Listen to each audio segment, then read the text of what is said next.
Okay, so this is going to be the next video.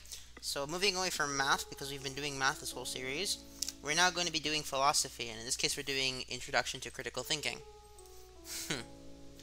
For this study section video, I'm going to be covering the material from classes 1 through 4. Simple enough. So first, let us think about this big question. What is critical thinking? Okay? What is it? And we know, based on the lecture slides, that it is an activity. It involves exercising human capacities and skills. Exercising human capacities and skills, and it centrally involves your reasoning skills, okay? So it's about reasoning skills. Reasoning skills. And how do we do it? And there are two ways to exercise critical thinking, and those are the positive and the negative. I'm just going to type it like that. I'll write it like that. So the negative, okay, the negative way of using critical thinking is to do is the following. You need to have a wary eye on the status quo, common way of thinking of things. So in other words, it's skeptical.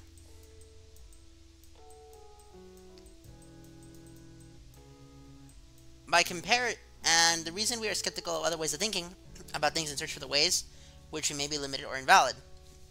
So, in a sense, say your friend says that a water-only diet is healthier because it is the only ingestible substance, water, that is pure.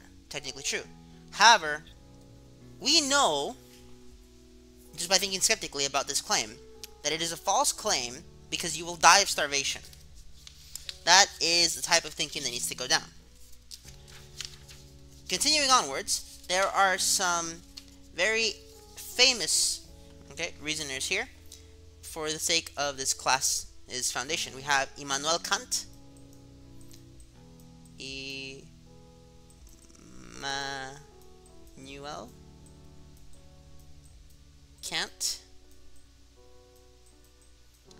have Herbert Marcuse,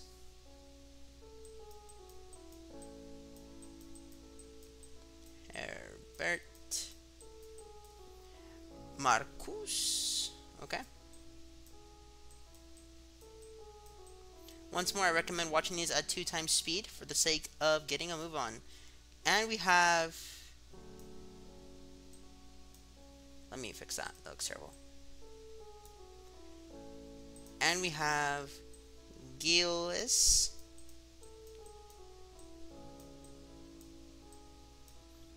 Deleuze.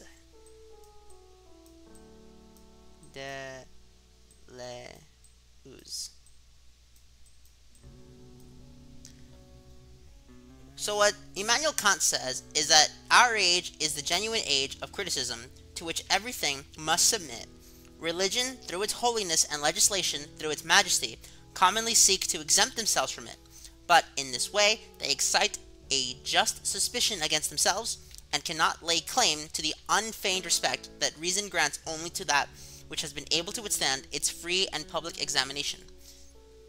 So, in a sense, because religion and legislation attempts to exempt itself from criticism, from skepticism, it is then justified for those organizations to be judged in a way that attempts to critique that point of view. In the case of Herbert Marcuse, regarding critical thought, the function of critical thought is to break down the self-assurance and self-contentment of common sense to undermine the sinister confidence in the power and language of facts. To demonstrate that unfreedom is much at the core of things, that the development of their internal contradictions leads necessarily to qualitative change, the explosion and catastrophe of the established state of affairs. So in a sense, what he's saying is that we use critical thoughts to break down notions that we just assume are true so that we can analyze them more effectively. Now, I would like to point out that Herbert Marcuse is... Let me see if I got it right. What was he again? Herbert Marcuse. He's a philosopher. Specifically, he's a sociologist, a political theorist, and... I'm trying to remember. And his most influential work is The One-Dimension Man in 1964. He also has a lot of critiques of capitalism, just other facts that are not necessarily on the slides, but good to know about him. And then Gilles Deleuze, his quote is, "This is how it should be done. Lodge yourself on a stratum, experiment with the opportunities it offers, find an advantageous place on it, find potential movement of deterritorialization. So deterritorialization. Okay. Find. Okay. 3, 2, 1. This is how it should be done. Lodge yourself on a stratum, experiment with the opportunities it offers, find an advantageous place on it, find potential movements of deterritorialization, possible lines of flight, experience them, produce flow, conjunctions here and there, try out continuums of intensities, segment by segment, have a small plot of new land at all times." In a sense, that is what I can infer from that is his understanding of positive thinking, the use of it specifically. So positive thinking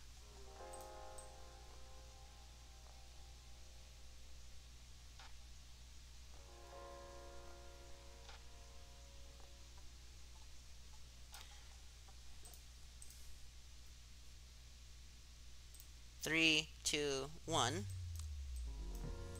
is in a way revolutionary.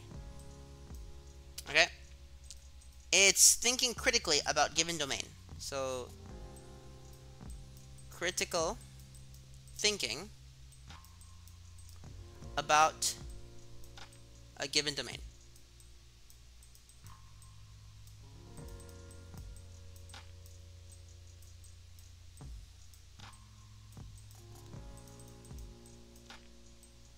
If the screen is flickering, I would like to apologize. It has to do with how the software records snipping tool.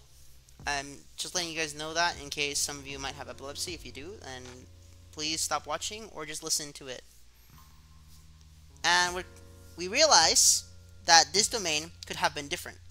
And the domain does not have to be this way. It can be better. And by that, the professor gave an example. And he said that thinking critically of, say, healthcare allows us to dream of a possible replacement for healthcare that could be better. That doesn't make it true, mind you, but it is a way to move forward.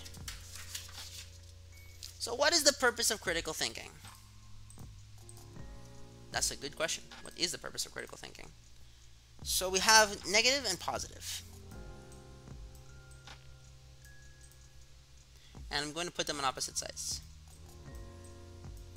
The negative is to show reason or justification, how it comes up short, contains errors, biases, or presuppositions. So in a sense, the purposes of negative thinking are skeptical,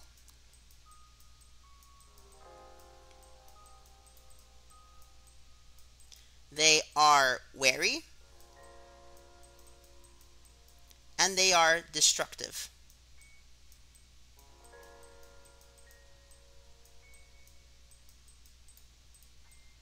And in the case of positive thinking, it is to create new theories, social systems, projects based on a rational evaluation of evidence.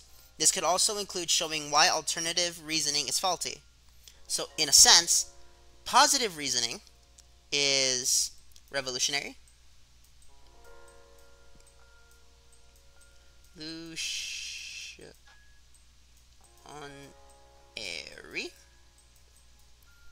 It is revisionary.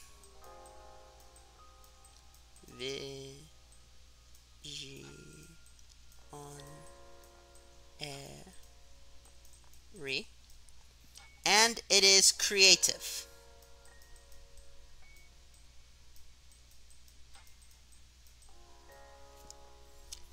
However, there's also a third option, and that is an art of living. So, art of living.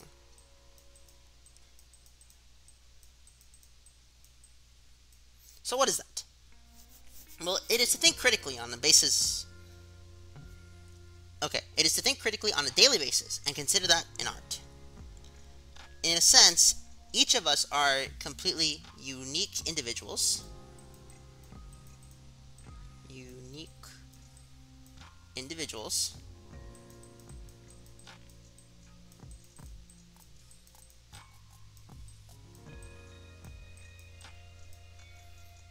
And the art of critically thinking is to weave together our character, our dreams, our political opinions, our potential, our limitations, our wants, our desires, together with the constant flux of everyday life. So in a sense, we weave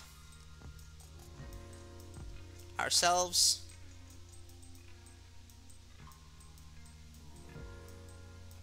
with daily life.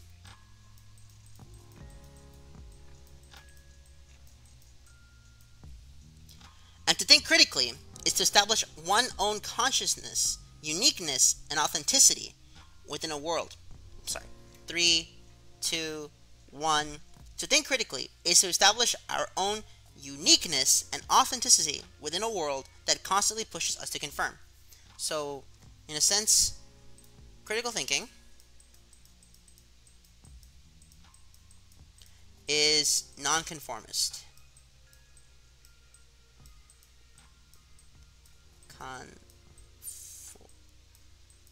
Conformist. Okay, so what is the ecosystem of reasoning? And the ecosystem of reasoning is to think critically, is to establish one's own home. So in a sense, we want to imagine ourselves, let's draw a little house here. Okay, that's our house.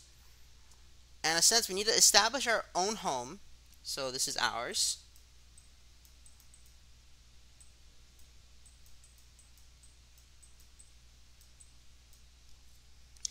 And which is our most authentic self within the powerful yet sublime ecosystem of reasoning. So in a sense, we are surrounded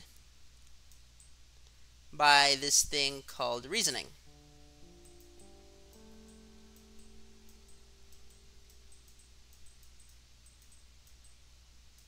Okay? And in short, to think critically is to be free. In a sense, critical thinking is freedom.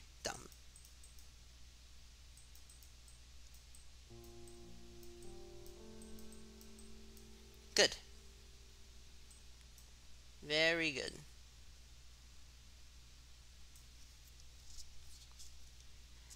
And now we need to get to the root of this. What is the purpose of critical thinking? Although, when we had the table earlier, the negative and positive table, and we talked about what made them different. But what about that which makes them the same? Well, what makes them the same is one key detail, and that is to be free. Okay.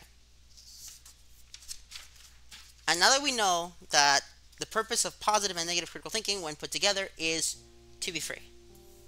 But what is freedom? Okay. Freedom.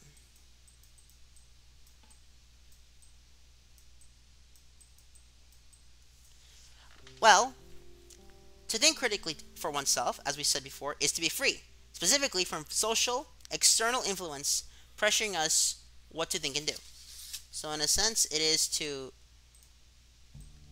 not abide by peer pressure.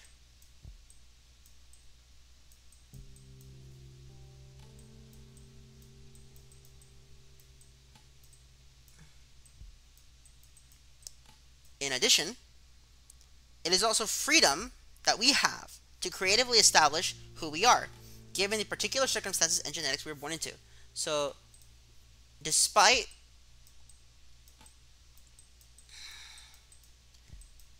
immutable characteristics,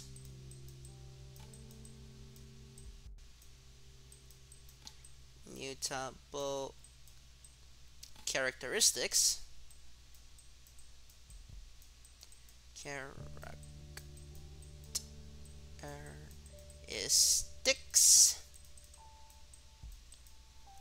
we determine and establish through freedom and creativity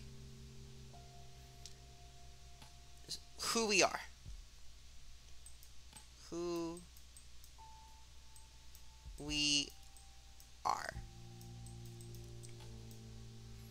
And then, of course, freedom is also a tool to critique the way power is used and justified, which opens up space for a new way to live together in a community of free individuals. In a sense, having freedom means that you can question the powers that be. And if you can question the powers that be, then you are free to look for ways to make things better. And on a practical level, so this is on practical level,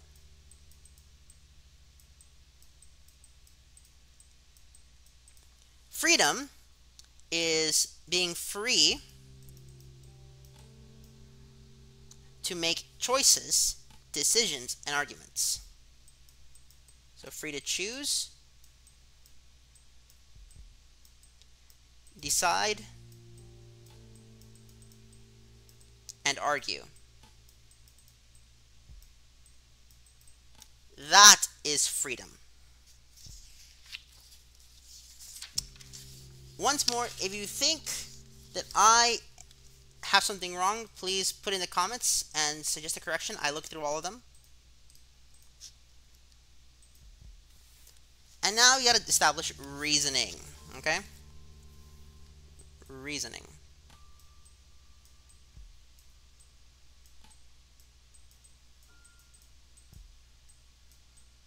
Reasoning. And the tool we use to establish freedom is reasoning. Okay, without reasoning, so in a sense, if you're not thinking, if you're not reasoning, you're not really free. And reasoning is making sense of something. So, making sense of something.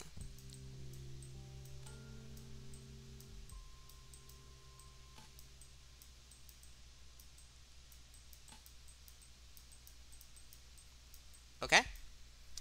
And it involves inferences from certain evidence to establish certain conclusions. So we infer evidence to establish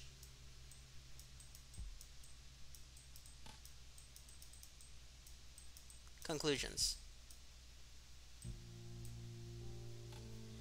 Yikes, that's a terrible S and H. To establish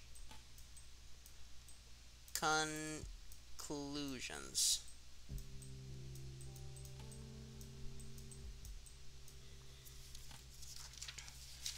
But then, what is an inference? Well, an inference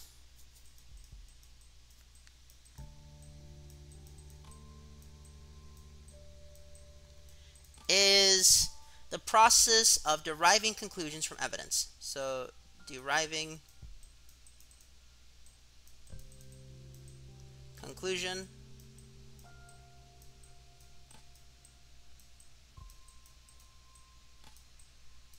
from evidence.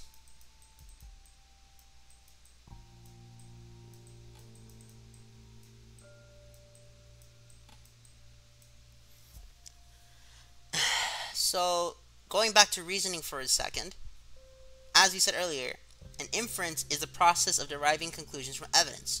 We infer when we take evidence as true and use it to arrive at a conclusion that we think is justified based on the evidence. So we can't just come up with whatever conclusion. So if someone tells me that I know, the color red is their favorite color, I can't just say, oh, so you believe oranges are the best. No, that's not an inference. But if someone tells me, I don't know, someone was in a bad car crash, I can probably infer that that person's insurance went up, for the sake of argument. And finally, the final definition of reasoning would be taking beliefs, intentions, as evidence or premises and using them to generate or modify other beliefs, intentions, as conclusions derived from the evidence. So now that we know that, we have to find out what the two types of reasonings are. Two reasonings. Okay? And those are,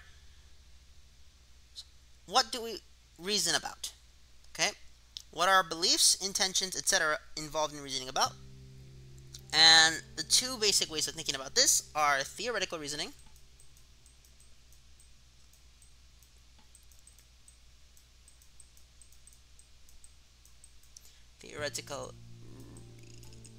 reasoning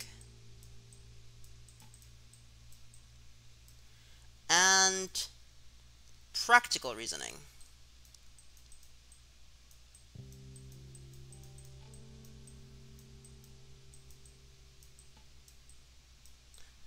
Also, if anyone happens to have the discussion folder, please let me know.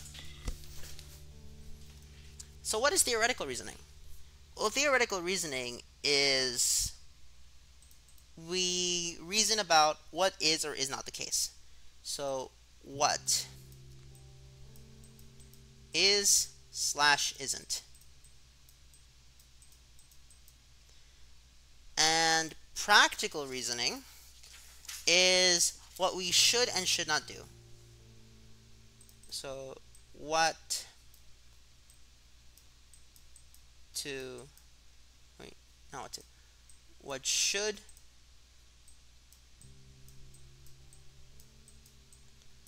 / shouldn't be done.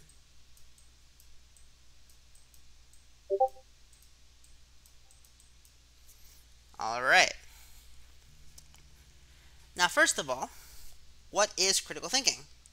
Now, we went on this earlier, but I would like to reiterate. Critical thinking is centrally about examining and reflecting on beliefs, intentions, etc., and using them to derive justified conclusions. And there are two kinds of reasonings: theoretical reasoning and practical reasoning. Therefore, the final definition of critical thinking,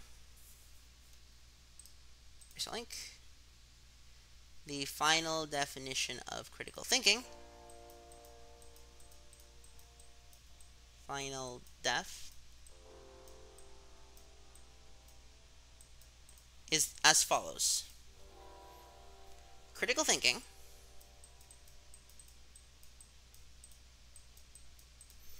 is activity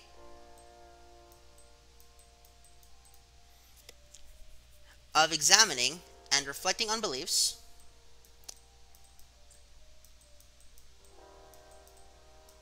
examining or reflecting on beliefs,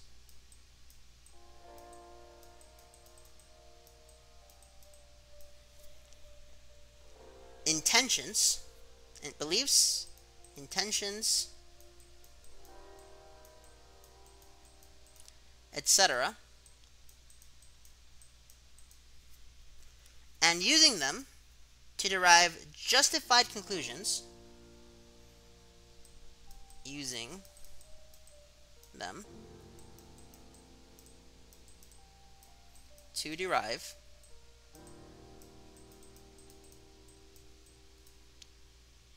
justified conclusions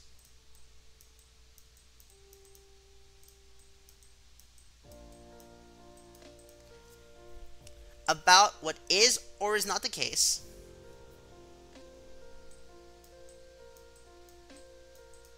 about what is or is not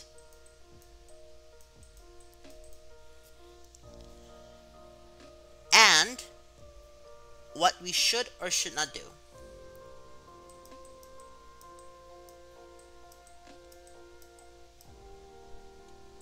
And what we should or shouldn't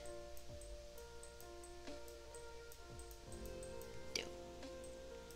In a sense, this will be our big bad definition of what critical thinking is for the long term. And by using this, if we know this, then a lot more concepts in this will begin to make a lot more sense in the long run. Good. Very good. Continuing onwards, now that we know what critical thinking is, let's make another table. So we have negative, we have positive, we have theoretical reasoning,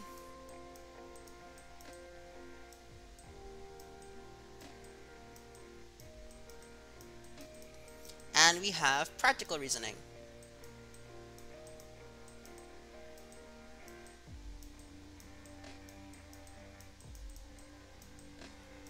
Okay? So the negative is to show how reasoning or justification comes up short, contains errors, biases, or presuppositions. So in other words, flaws in reasoning, right? Or flaws in reasoning or justification.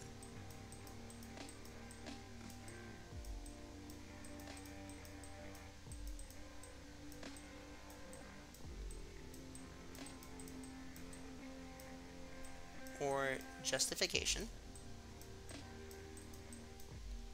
Continuing onwards, the positive is to create new theories, social systems, projects based on a rational evaluation of evidence. This could also include showing why alternative reasoning is faulty. So in a sense, we use this to make new theories.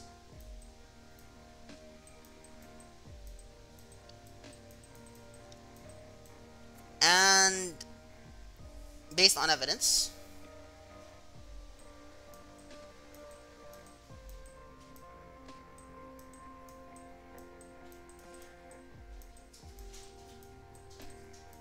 To show, my bad, we use it based on the evidence, and this is also to explain why alternative reason is faulty. In addition, theoretical reasoning negative is to show that someone's reasoning about the way the world runs is not the case given evidence. So in a sense, what you reasoned, what one reasoned,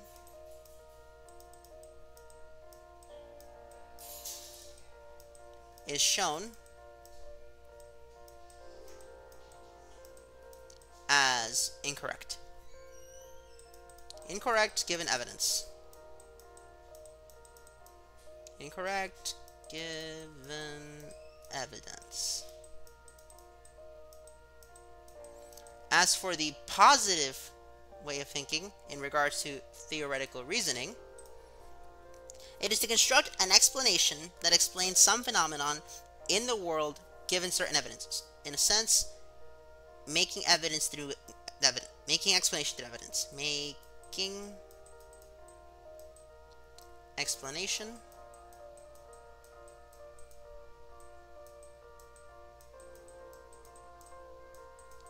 through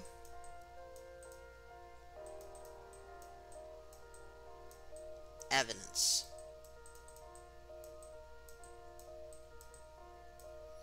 And of course, for practical reasoning, to explain, the negative of practical reasoning is explain why I shouldn't do something.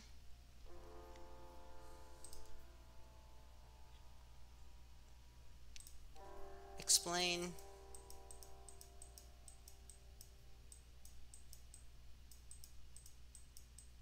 why one should not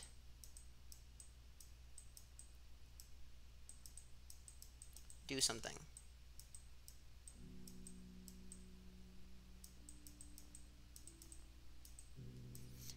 for the positive thinking regarding practical reasoning, it is to explain what should have happened given circumstances. So, what should have happened?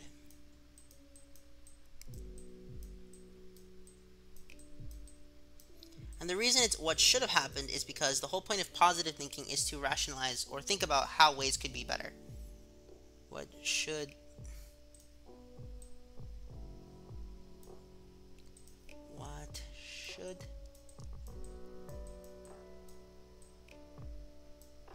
have happened.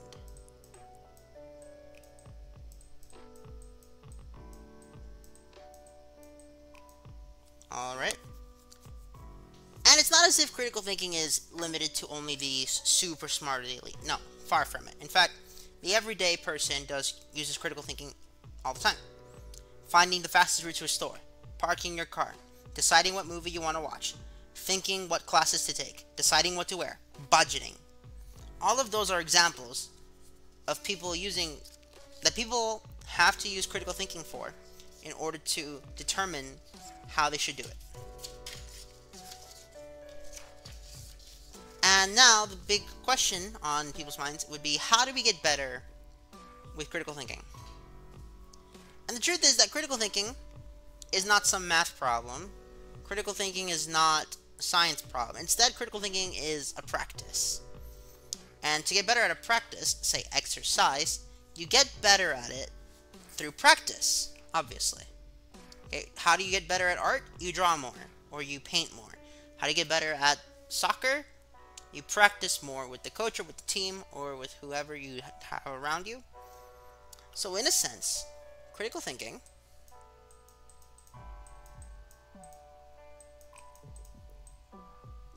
is a skills-based activity.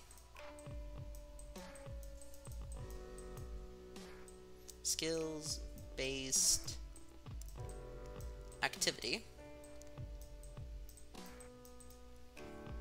that can only be improved in practice. In the sense, it's like playing basketball, learning an instrument, learning a language, or painting. Skill-based activity that improves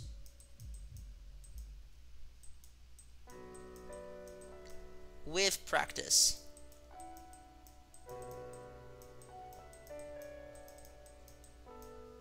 Okay. Now, mind you, critical thinking is not necessarily an art as well. And it's, once more, it's not a science. It's a practice. However, it does have elements of both. In regards to science, critical thinking has systematic, rule-guided procedures and has a concern for what is true. However, unlike the actual science, critical thinking is a lot more... The word that the instructor used was fluid, but I think there's a better word for it. I just can't think about it right now. And similar to art, it's not just calculation. It's not a collection of facts. You have to be flexible. That's the word I was looking for. It's flexible in its application. And it has to be creative, okay? If you're not creative, you won't be able to think critically, according to the lecture slides. However, once you practice it enough, so with practice,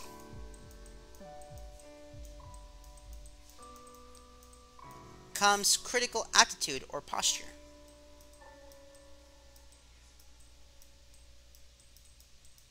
Crit attitude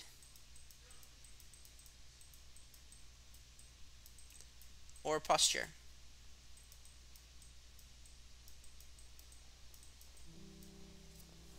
Okay? The habit of capacity for keeping some reflective distance between your own beliefs, intentions, etc., as well as those of others. So, in a sense, you need to think critically. And by doing so, you're able to keep distance between not just your own beliefs and plans and goals and intentions, but also that of others. In a sense, you can see through not just other people, but also yourself. Because even people, given that we are people, are subject to incorrect thought. Critical thinking is about reasoning, and reasoning is what we saw is about inferring. The most explicit way to lay out an inference is in the form of an argument. Meaning that to be able to identify and evaluate arguments is central to critical thinking. So, central to critical thinking Central to critical thinking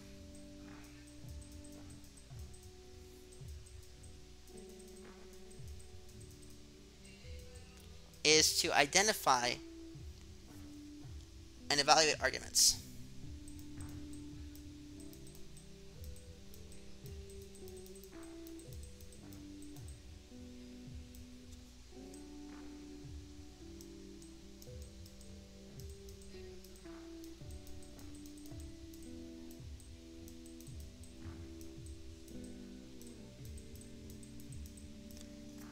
Once more, central to critical thinking is the ability to identify and evaluate arguments.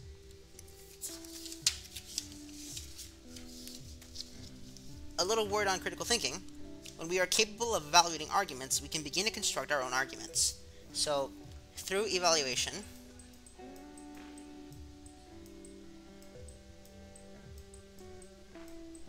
we can create.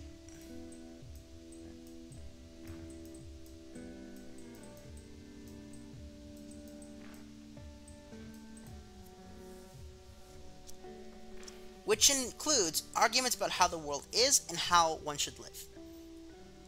When we learn to make inferences properly and expose the faulty ways in which people reason, we will better be able to understand how the world actually is and the way we should live in this world.